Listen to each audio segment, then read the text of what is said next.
Welcome once again to Reasonable Discussions with Russell Moth-Eaton.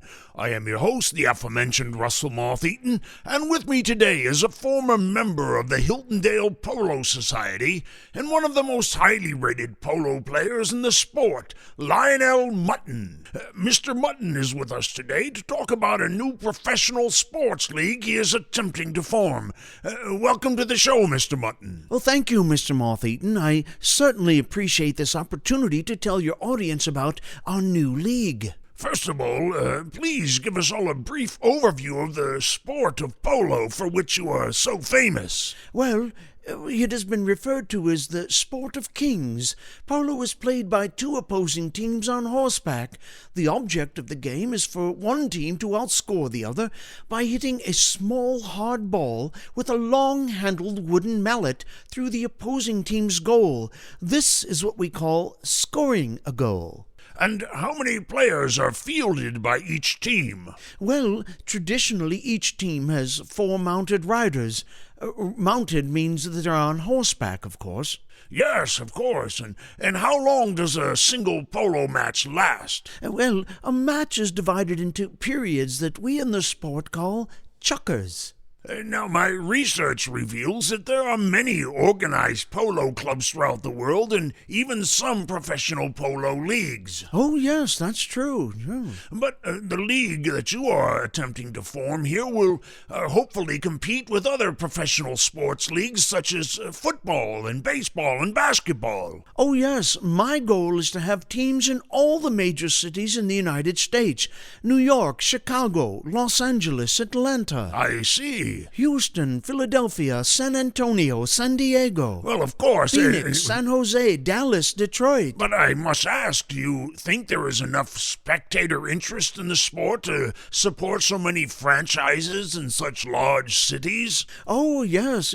It's one of the most enjoyed sports of all time. People of all ages enjoy the sport daily throughout the warmer months. Well, I don't know if that would be an accurate statement to make exactly. Oh, you would be surprised. Well, yes, I would be surprised, but... It's fun to watch, and it's fun to participate in as well. Well, I'm afraid I don't share your opinion on that, but let me ask you, as you have been traveling throughout the country drumming up support for your new league, have you found much interest among potential investors? Are there many who would be willing to own and manage a professional team? Well, some of the people I've talked to are very excited about the idea.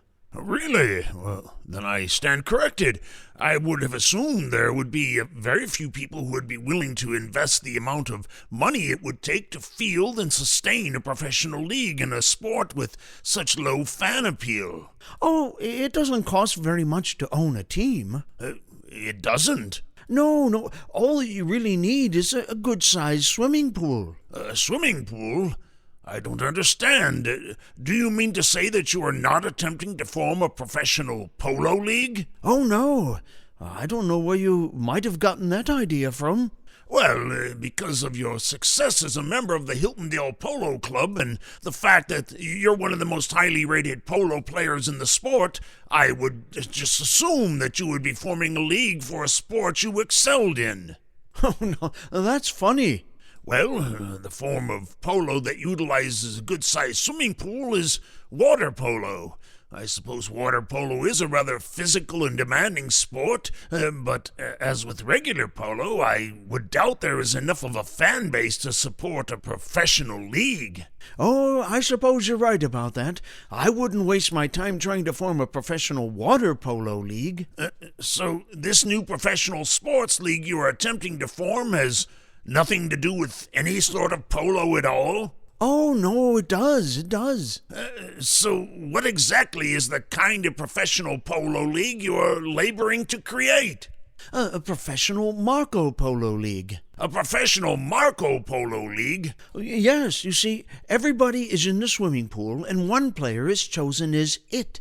Well, that person then closes his or her eyes and tries to find and tag the other players without being able to see. Now, you may be asking, how does the person who's it know where the other players are at?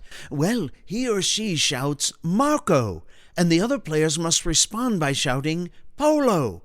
and the person who's it has to use that response to try to find them. I know how the game of Marco Polo is played. Oh, well, based upon what you had said, I thought maybe you weren't aware of the game. No, I am aware of the game. What I am not aware of is why anyone would think that a professional Marco Polo League would be worth spending any time or energy on. Oh, well... Well, not only are you wasting your time, but I fear you've wasted ours as well. I must apologize to my audience for this outrage. I don't know how such a delusional man with such a delusional idea ever made it past our screeners. Only a fool would think to form a professional sports league around such a ridiculous sport. I'm still here, Mr. Moth-Eaton. Well, please, stay no longer. Well, perhaps a little demonstration of the sport would change your mind. I can say with absolute assurance that it would not. I will close my eyes and spin around several times. Please, just spin your way out of here. All right, I will now try to find you. Marco! Marco! Marco! Mr. Moth-Eaton, you're supposed to say Polo, so I can find you. Mr. Moth-Eaton? Mr. Moth-Eaton?